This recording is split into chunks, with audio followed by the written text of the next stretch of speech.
Hello everyone! Dear students, today we will be reading Chapter 5 from our book Snapshots. Today we will be reading a play, Mother's Day, written by John Boynton Presley.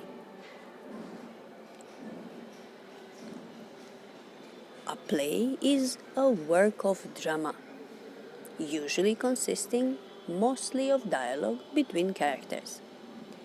Plays are not written in paragraphs, rather, plays structured with dialogues, which are known as a script. The older meaning of drama refers to the definite type of fiction that is meant for stage performance. However, the word drama is derived from a Greek word which means action. Comedy and tragedy are two traditional generic divisions of drama. However, in a narrow sense, drama is referred to as a specific type of play that dates back to the 19th century. By considering that period, a drama or a play was neither a comedy nor a tragedy. In short, a drama provides a live setting where the characters are real and demonstrates the story in a natural way. Moreover, a play carries more influence and mostly it motivates the audience easily. As we all know, things which are visual have more trustworthiness and fidelity. So, drama is a piece of writing which is artistically presented with dialogues. A drama is attractive, impactful, and real as it presents characters along with the natural and credible aspects. It is very similar to a short story and it also comprises characters, plot, setting, as well as symbolism.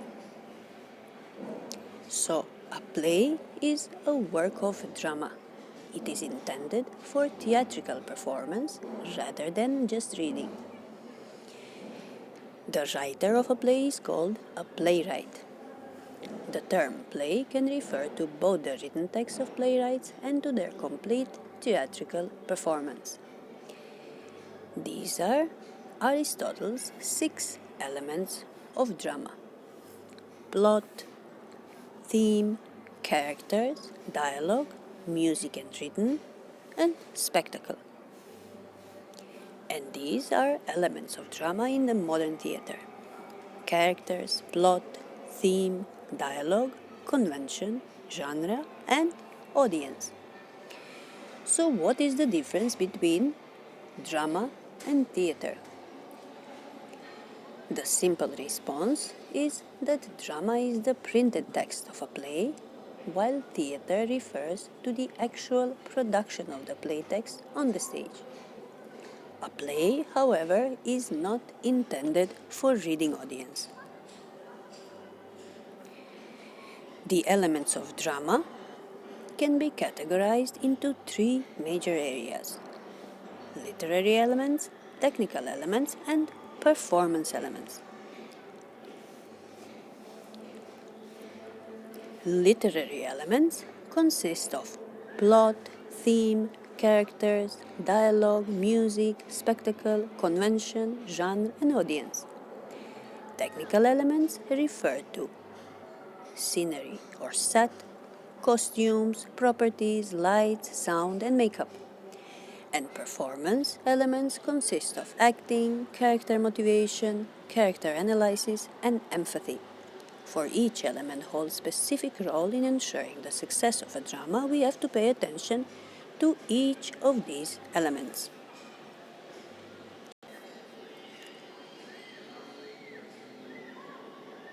The playwright uses various dramatic elements to create more profound meanings and enhance understanding of the audience. Also, they insert text apart from the actual dialogues of the characters to unfold the description of characters on stage, their natural action, and psychological intentions. In this way, the writers make their text emotive, lifelike, and thought-provoking.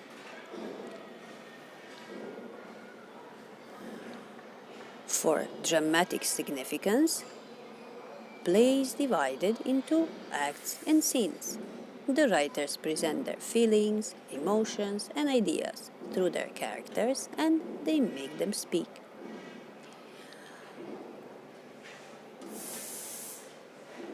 What is the difference between drama and theater? The simple response is that drama is the printed text of a play, while theater refers to the actual production of the play text on the stage. A play, however, is not intended for a reading audience. The elements of drama are as follows. There is some human context, that means some situation, characters, or relationships.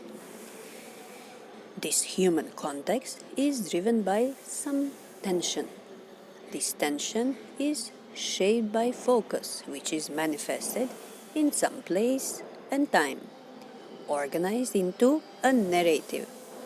This narrative is expressed in language and movement in order to create mood and symbols, which together create dramatic meaning. When performed to an audience, this becomes theater. The actual text of the play is much less than the event of the play. It contains only the dialogue, which means only the words that the characters actually say, and some stage directions, which means the actions performed by the characters. The play, as written by the playwright, is merely a scenario which guides the director, designers, and actors. The phenomenon of theater experience is experienced in both sounds and visual images. When reading, we only take in one impression at a time. However, in the theater, we can respond to the words, the movement of the actors, their expressions, their voices, the silences, the sound effects, the lighting, the scenery, the costumes, the gestures, the rhythms, the space, the atmosphere, and so on, at the same time. All of these elements have been carefully selected, united, and honed by the collaborative effort of actors, director, playwright, designers, and technicians.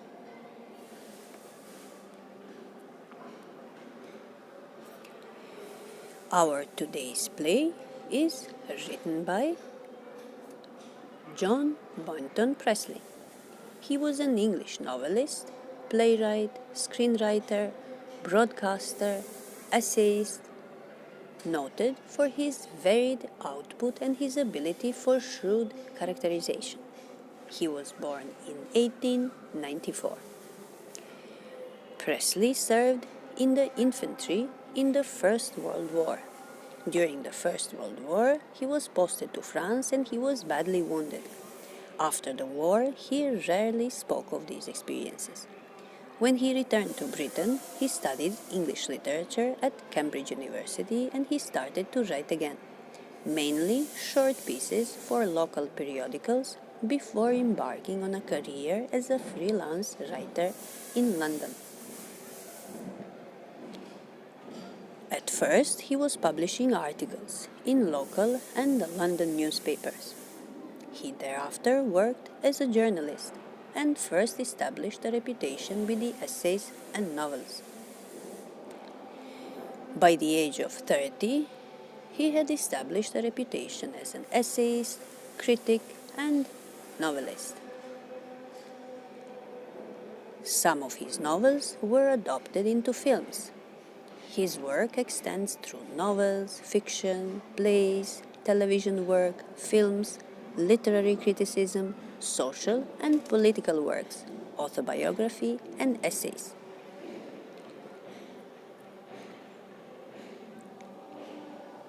He experimented with expressionistic psychological drama and used time distortion as the basis for a mystery drama with moral overtones. Many of his plays are structured around a time slip, and he went on to develop a new theory of time with different dimensions that link past, present, and future. Many of his plays featured skillful characterization of ordinary people in domestic settings. During the Second World War, he was a regular and influential broadcaster on the BBC. He was popular with the public, but his strong socialist beliefs did not go down well with some politicians and commentators, so the broadcasts were eventually cancelled. Presley was a prolific dramatist, and he achieved early successes on the stage with such robust, good-humored comedies. He was a prolific and industrious writer. He was a founding member of the Campaign for Nuclear Disarmament in 1958. He published 39 plays and 26 novels, as well as volumes of essays and criticism, and continued to write into old age. He died in 1984 from pneumonia. Today we are reading one of his plays, Mother's Day. This play, written in 1950, is a humorous and satirical depiction of the status of the mother in the family.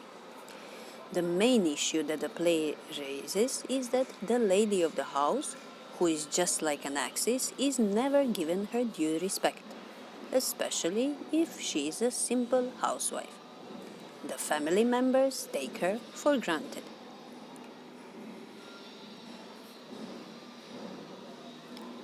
The main characters in the play are Mrs. Pearson, who is the mother.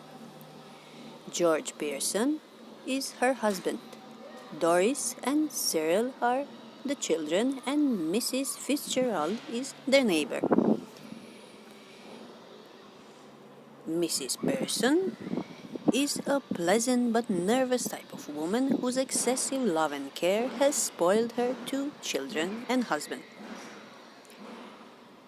George Pearson is her husband. He is a proud man who is not as respected in society as expected. He dominates his wife, but he is ridiculed in the club where he is a member. Doris is their daughter. She is about 20 years old, and she fails to understand her mother's struggle and doesn't help her in household work. Cyril is their son. He is equally demanding and never sympathizes with his mother. And there is Mrs. Fitzgerald. Mrs. Fitzgerald is their neighbor. She is quite strong-willed, knows magic, and helps Mrs. Pearson to reform the spoiled members of her family. This humorous play portrays the status of a mother in the family. The author brings out the plight of the mother very realistically in the play. Mrs. Annie Pearson, the mother, is not treated well by her husband and children. With the help of her neighbor, Mrs. Fitzgerald, and a magic spell which temporarily allows them to interchange their roles, she stands up for her rights. Mrs. Pearson's family is shocked at the change, but they learn to behave properly with her so that she gets the respect that she deserves. As we said earlier, dramas are produced with an intention to portray life of characters or to tell a story. The story usually involves conflicts and emotions through action and dialogue, and it is typically designed for theatrical performance. Apart from providing entertainment, dramas play a vital role in conveying a social message. Sometimes they are used to highlight certain issues in the society. Dramas effectively engage the spectators when the characters come alive and make their point in front of them. The characters can raise questions, highlight the vital issues which may otherwise be ignored and forgotten. In the drama Mother's Day, the author emphasizes the protest of a mother against her exploitation by her children and husband. The issues and problems find a good expression through the drama. The author succeeds in raising important issues about female empowerment and the need for love and respect towards family members through the medium of a drama. So Mother's Day, a comical satire, strongly condemns the position of women in society. The lady of the house, Mrs. Pearson, who does almost all the household chores, is not given due respect. She is never given her due respect. She receives no wages and no weekends off, but works all day long, round the clock. Little do the rest of the people at home realize the hard work she puts in to make it all perfect. They take her for granted and never appreciate her or stop by to drop a word of thanks. Through this play, the author tries to highlight the fact that how lonely a woman can feel when all the members of her family leave early morning to work and then return in the evening just to get dinner. The play reminds us that the mistress of the house should be ready to put across her views with determination, rather than surrender meekly. The womenfolk at home work hard, daily, turning our houses into homes, and the story very clearly states that they have equal right to relax, enjoy their lives, and deserve acknowledgement and appreciation. The issue is convincingly resolved in the play. The mistress of the house asserts her position very firmly to the family members. The following play, as we said, is a humorous portrayal of the status of the mother in the family. So let's read on to see how Mrs. Pearson's family reacts when she tries to stand up for her own rights. Humorous means comic, causing laughter and amusement. This is a humorous portrayal or depiction. It means a sketch or representation of someone or something in a work of art or literature. This play is a humorous portrayal of the status of a mother in a family. Status refers to position or a rank in relation to others. For example, we can say the status of the mother or the status of a father. Let's read on means let's continue reading. How Mrs. Pearson's family reacts when she tries to stand up for her own rights. To stand up for one's own rights is a phrasal verb. It means to stand up and fight for one's own rights, for something that should be defended or supported, such as a particular idea. These are the main characters: Mrs. Annie Pearson, George Pearson, Doris Pearson, Cyril Pearson, and Mrs. Fitzgerald. The action takes place in the living room of the Pearsons' house in a London suburb. Living room refers to the room, the sitting room in the house.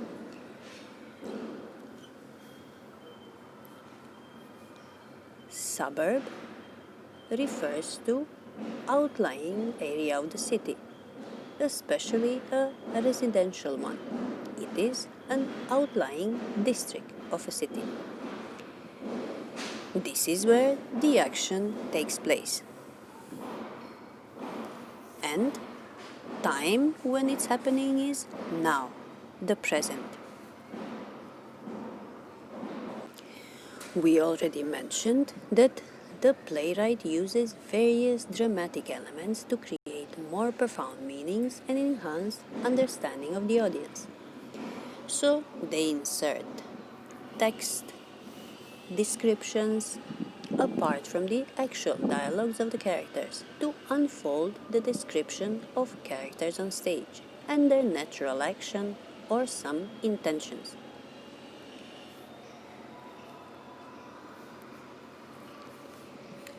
The scene looks like this. The living room of the Pearson family. This is all happening in the living room of a Pearson family. Let's not forget that play is not intended for reading, but for performing in the theater, on the stage. So stage should look like the living room of the Pearson's family. It is afternoon time. It is a comfortably furnished, much lived-in room in a small suburban semi-detached villa. We said living room is a sitting room. This is the sitting room of the Pearson's family. This is where the action takes place. It is afternoon time and this room is comfortably furnished. It means it is decorated or containing comfortable furniture. It looks cozy. It is the comfortably furnished living room. Much lived-in room. Lived-in room means showing comforting signs of habitation, of somebody living there. This place is located in a small suburban semi-detached villa. Suburban means an area that is outside the city. Suburban area is a mixed use of residential area existing either as part of a city or urban area as a separate residential community. Semi-detached villa means a single family duplex dwelling house that shares one common wall with the next house. Villa refers to a country house. Here the author is explaining how should the scene look like. If necessary, only one door need be used, but it is better with two. So there can be one door, but he says it is better if there are two doors. One up left leading to the front door and the stairs, and the other in the right wall leading to the kitchen and the back door. Here the author suggests that it is okay if there is one door, but it is even better if there are two. And he says, and the stairs, and the other in the right wall leading to the kitchen and the back door. This is the description of the scene. Further on, he says, there can be a muslin-covered window in the left wall and possibly one in the right wall too. Muslin-covered means covered with a muslin curtain. Muslin is a fine cloth, a lightweight cotton cloth in a plain weave. The fireplace is assumed to be in the fourth wall. The fireplace is a place for a domestic fire. A fireplace is assumed.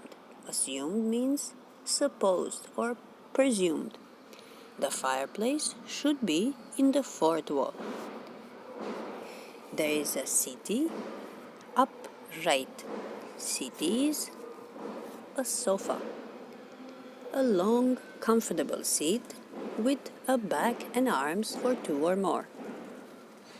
And he said there should also be an armchair. Armchair is a large, comfortable chair with side supports for person's arms.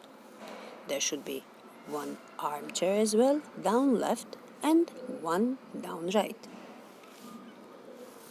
A small table with 2 chairs on either side of it stands at the center. At the center of the room there is a small table with 2 chairs.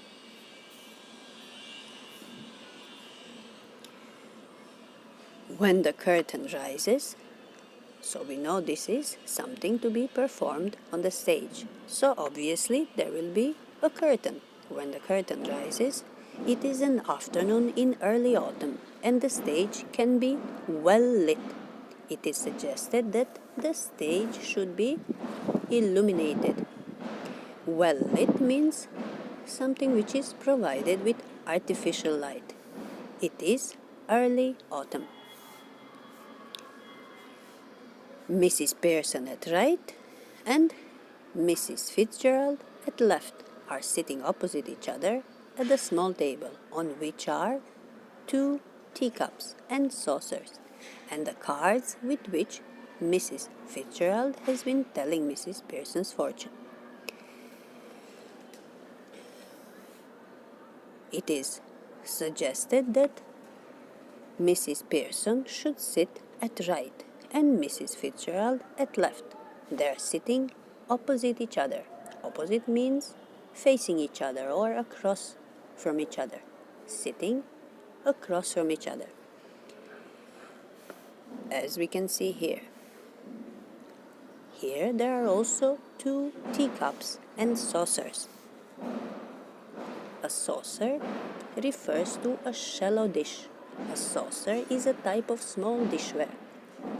While in the Middle Ages a saucer was used for serving condiments and sauces, currently the term is used to denote a small plate or shallow bowl that supports a cup, usually one used to serve coffee or tea.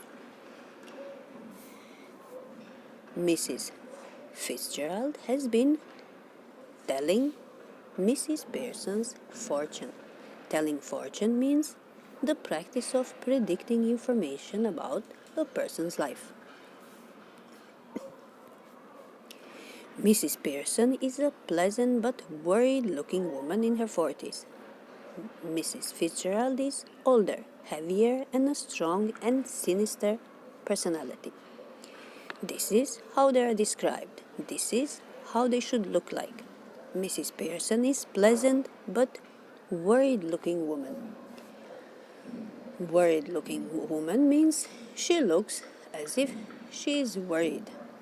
And Mrs. Fitzgerald is older than her, older than 40, heavier, and a strong and sinister personality. Sinister means giving the impression that something is ugly or harmful, disturbing perhaps. She looks quite peculiar. Mrs. Fitzgerald is also smoking. It is very important that these two should have sharply contrasting voices. Sharply contrasting means completely different, very different voices. Their characters are different and their voices should also be sharply contrasting, different. Mrs. Pearson speaking in a light, flurried, soft sort of tone with a touch of suburban Cockney perhaps, and Mrs. Fitzgerald with a deep voice, rather Irish perhaps. This is a suggestion. Mrs. Pearson should be speaking in a light, flurried sort of tone. Flurried means agitated, nervous, or anxious, or perhaps confused due to overwork. And Mrs. Fitzgerald has a deep voice, rather Irish, while Mrs. Pearson has a touch of suburban Cockney. Cockney is a style of a dialect of people living in east of London. Cockney is a certain type of person who lives in London as well. Here it refers to Cockney dialect or accent.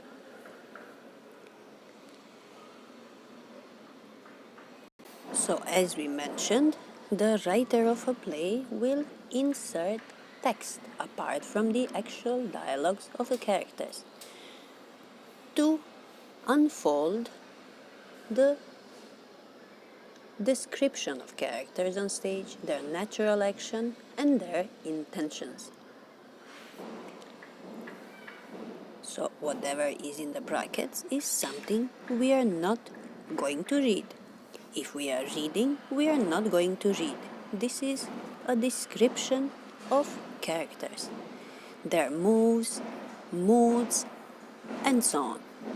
So Mrs. Fitzgerald is collecting up the cards. There are some cards on the table, and Mrs. Fitzgerald is telling her future. She is telling Mrs. Pearson her future.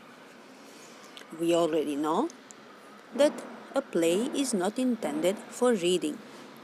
So whatever we see in the brackets is actually a description for the actors, what they should be doing.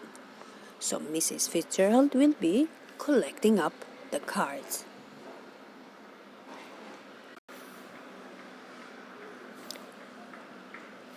And that's all I can tell you, Mrs. Pearson. Could be a good fortune, could be a bad one. All depends on yourself now. Make up your mind. And there it is. Here we can see Mrs. Fitzgerald is telling Mrs. Pearson that all that I can tell you is it could be a good fortune, but it could be a bad one. It all depends on you. You should make up your mind. And there it is. Good fortune means something good. Fortune refers to some fate. But she says it could be a bad one as well. It all depends on you. So you should make up your mind. Make up one's mind is phrase of make. It means to decide or to make a decision. You should decide yourself. Mrs. Pearson says, "Yes, thank you, Mrs. Fitzgerald. I'm much obliged, I'm sure. It's wonderful having a real fortune teller living next door. Did you learn that out east too?" Mrs. Pearson is saying that she's much obliged, much thankful.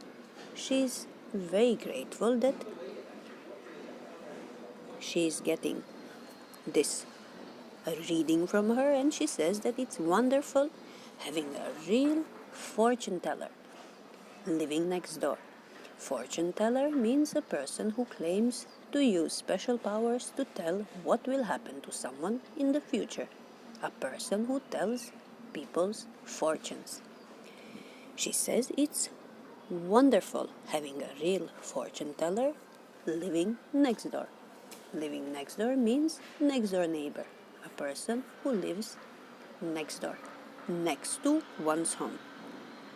And she asks her, "Did you learn that out east too?" Did you learn that out east too means, did you learn that too in the east? Out east refers to the British colonies in Asia. Here we find out that Mrs. Fitzgerald is a fortune teller. She has learned this art from the East, and she is reading Mrs. Fitzgerald's future.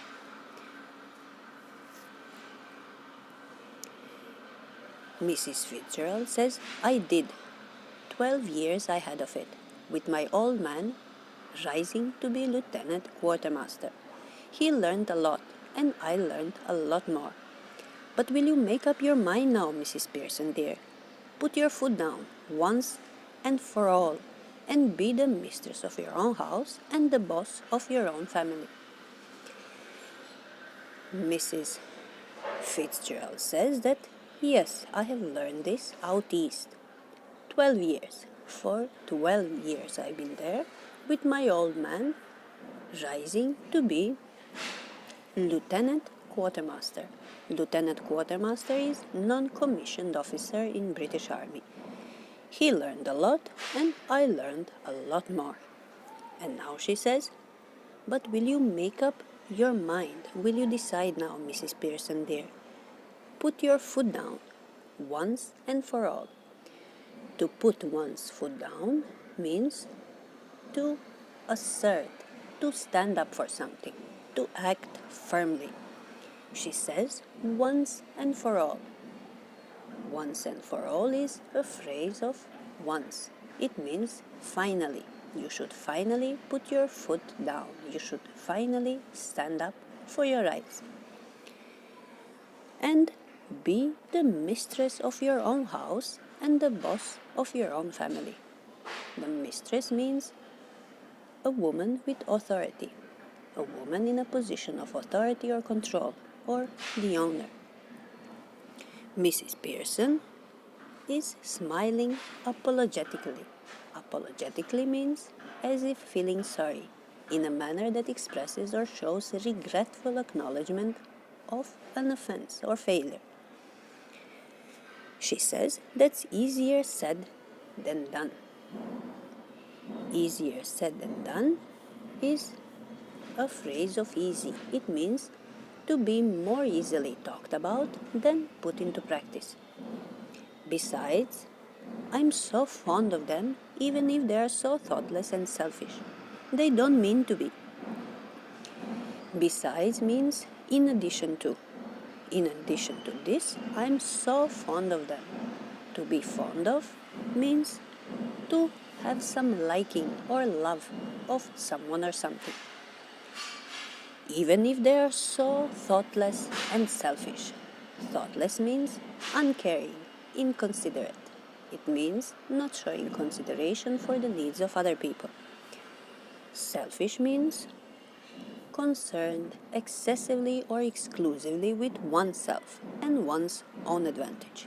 Even though they are thoughtless and selfish, she says, I love them very much. I'm so fond of them.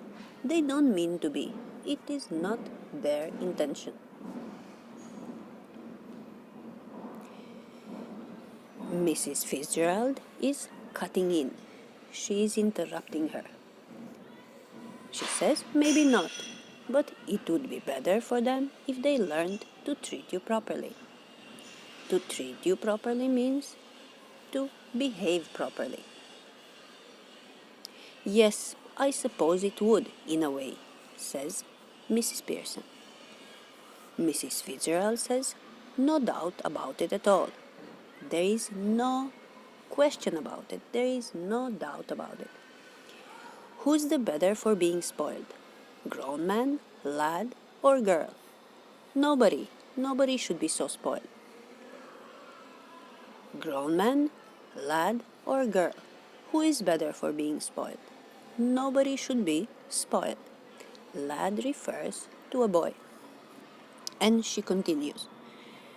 She says, you think it does them good when you run after them all the time, take their orders as if you were the servant in the house, stay at home every night while they go out enjoying themselves. Never in all your life. It is the ruin of them as well as you. Here Mrs. Fitzgerald is telling her that she is not behaving properly. She should stand up for herself. She says, you think it does them good when you run after them all the time. But this doesn't do good to them, and it doesn't do good to you as well. And she says, you think it does them good when you take their orders as if you were the servant in the house, stay at home every night while they go out, enjoy themselves. Never in all your life means you should never do that. It is the ruin of them as well as you. Ruin refers to destruction. It is not for good for them. It is not good for you as well. Husbands, sons, daughters should be taking notice of wives and mothers, not giving them orders and treating them like dirt. Treating someone like dirt means showing some absence of any respect, to be very rude, unkind, and disrespectful. To treat someone like dirt. This is an idiom.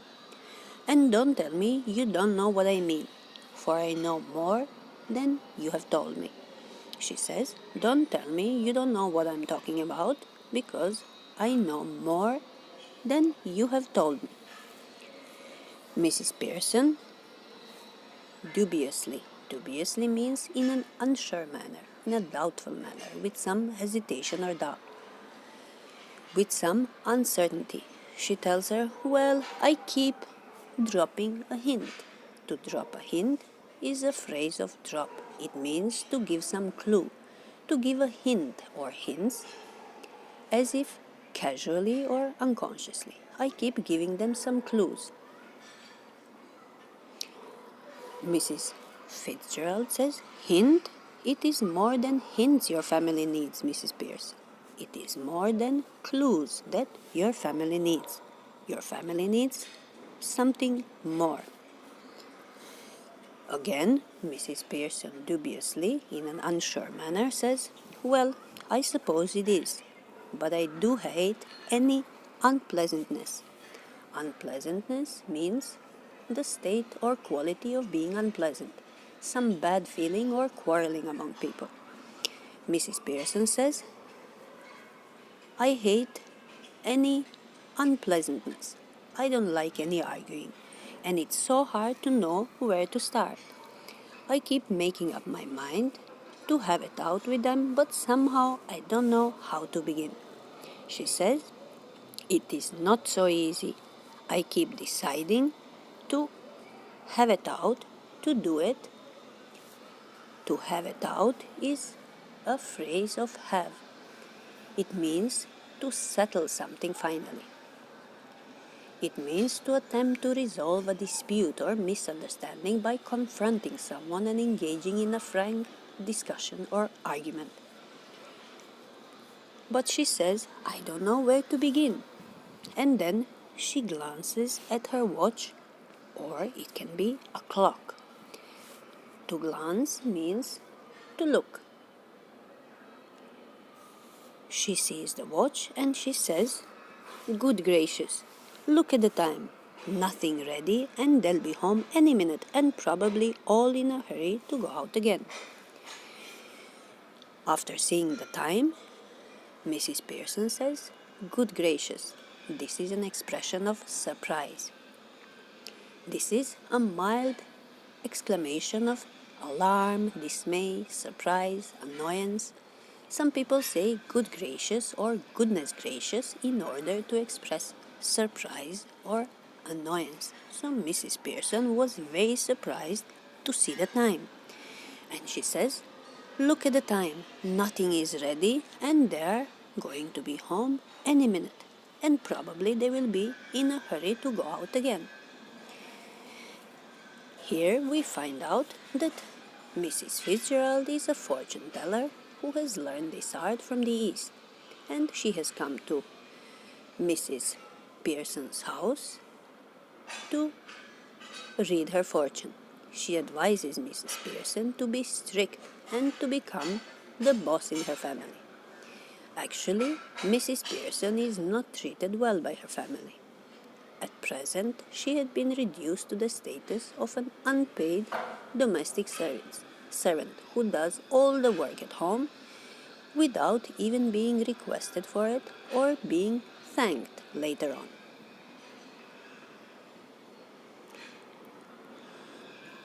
As she is about to rise, Mrs. Fitzgerald reaches out across the table and pulls her down. So as she is about to rise, to get up, Mrs. Fitzgerald reaches out across the table and she pulls her down. Let them wait or look after themselves for once. This is where your foot goes down. Start now. She lights a cigarette from the one she has just finished. Mrs. Pearson is expecting her family members to come back, and she wants to get up, but Mrs. Fitzgerald reaches out across the table and she pulls her down. She tells her, let them wait. Let them look after themselves for once. This is where your foot goes down. This is where your foot goes down, means to put one foot down or to act firmly. This is where you should act firmly. Start now. So she lights a cigarette from the one that she had just finished. We can see that Mrs. Fitzgerald is smoking a lot. Mrs. Pearson is looking embarrassed. She is feeling awkward. She is confused. So she says, Mrs. Fitzgerald, I know you mean well. In fact, I agree with you, but I just can't. And it's no use you trying to make me. If I promise you I'd really have it out with them, I know I wouldn't be able to keep my promise. Mrs. Pearson says that she knows Mrs. Fitzgerald means only well. And she also agrees with her, but she just can't. She feels she can't do it. She can't put the foot down. And she says it's no use you trying to make me. It's not you, there is no use of you trying to make me do it. Even if I promise you, I wouldn't keep my promise. If I promise you, I'd really have it out. Have it out means if I promise you, I would do it. I wouldn't do it. So I wouldn't be able to keep my promise. Mrs. Fitzgerald says, then let me do it. And Mrs. Pearson is flustered. Flustered means agitated or worried, confused. She says, oh no, thank you very much, Mrs. Fitzgerald, but that wouldn't do at all. It couldn't possibly be somebody else. They'd resent it at once and wouldn't listen. And really, I couldn't blame them. I know I ought to do it. But you see how it is. She looks apologetically across the table, smiling rather miserably. This is Mrs. Pearson's response. She says, thank you very much, but that wouldn't do at all. That wouldn't do at all means that wouldn't help. It couldn't possibly be somebody else. This means I cannot let anyone else do it. I have to do it. They would mind, they would resent it at once, and they wouldn't listen. And really, I couldn't blame them. I could not blame them for feeling so. I know I should do it. I ought to do it. But you see how it is. She has a very, very low confidence.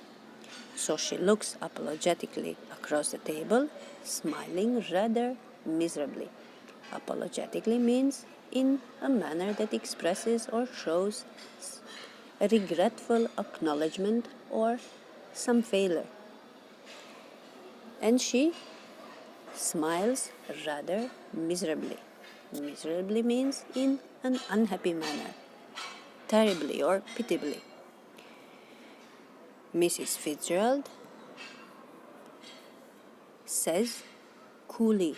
Coolly means in a way that lacks enthusiasm. In a firm, cold way, she says, you haven't got the idea. It means you haven't understood me. You haven't understood what I'm saying. Mrs. Pearson is bewildered. She says, oh, I'm sorry. I thought you asked me to let you do it. Mrs. Pearson has misunderstood. She thought that Mrs. Fitzgerald wants to talk to her family members herself. Bewildered means baffled, confused, stunned, surprised, or puzzled. Mrs. Fitzgerald says, I did, but not as me, as you. I don't understand. You couldn't be me. And Mrs. Fitzgerald again says coolly, we change places, or really, bodies. You look like me. I look like you. But that's impossible. How do you know? Ever tried it? No, of course not. Here we can see that Mrs. Pearson doesn't really understand what idea does Mrs. Fitzgerald have in mind. Mrs. Fitzgerald continues. She says, I have, not for some time, but it still ought to work. I have tried this, but for some time I haven't tried it. But it should work. It won't last long, but long enough for what we want to do. Learn it out east, of course, where they're up to all these tricks. So she wants to perform a trick which she had learned out east. She holds her hand out across the table, keeping the cigarette in her mouth. So she's holding her hand across the table, smoking, and she has this cigarette in her mouth. She says, "Give me your hands, dear." This is why she has her hand across the table. Give me means give me your hands, dear. Mrs. Pearson is again unsure. She says, "Well, I don't know. Is it right?" Mrs. Pearson still doesn't understand what is she supposed to do. Mrs. Fitzgerald says, "It's your only chance. Give me your hands and keep quiet a minute. Just don't think about anything." And she takes her hands. "Now look at me." Now they stare at each other. They look at each other. They look at each other intently while holding their hands across the table. And Mrs. Fitzgerald starts muttering. Muttering means whispering or speaking in a low voice, murmuring or saying slowly something so it can't be really understood. And she says, "Arshtata dam, arshtata lam, arshtata lambumbona." This is some magic spell. And here are some instructions from the author. The author says this little scene should be acted very carefully. We are to assume that the personalities will change bodies. Mrs. Fitzgerald and Mrs. Pearson will change their bodies. Their personalities will switch. To assume means to suppose or presume. Supposed to be the case. They will change their bodies.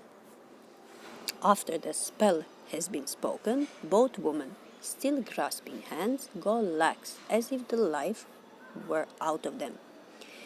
So after this spell has been spoken, both of them, still grasping, still holding firmly their hands, they go lax. Go lax means they're looking like they're dead.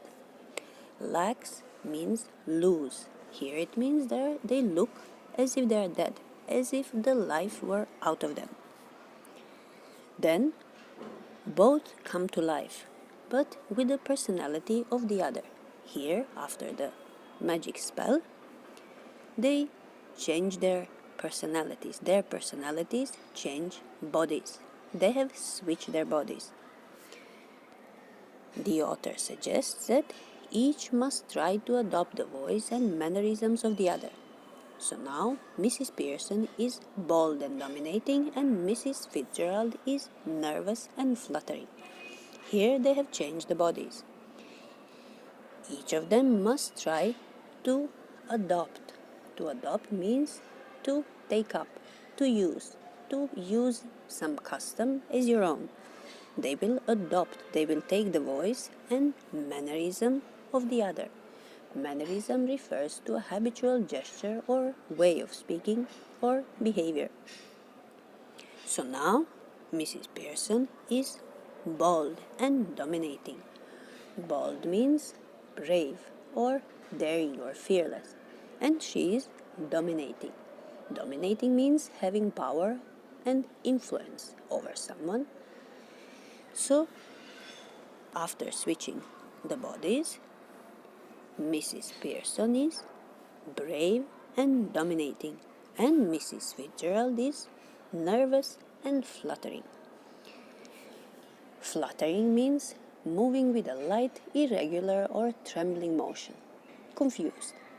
Nervous means having or showing feelings of being worried and afraid about what might happen. It means she is confused. So let's see what will happen after they have changed their bodies. Dear students, this was our part 1.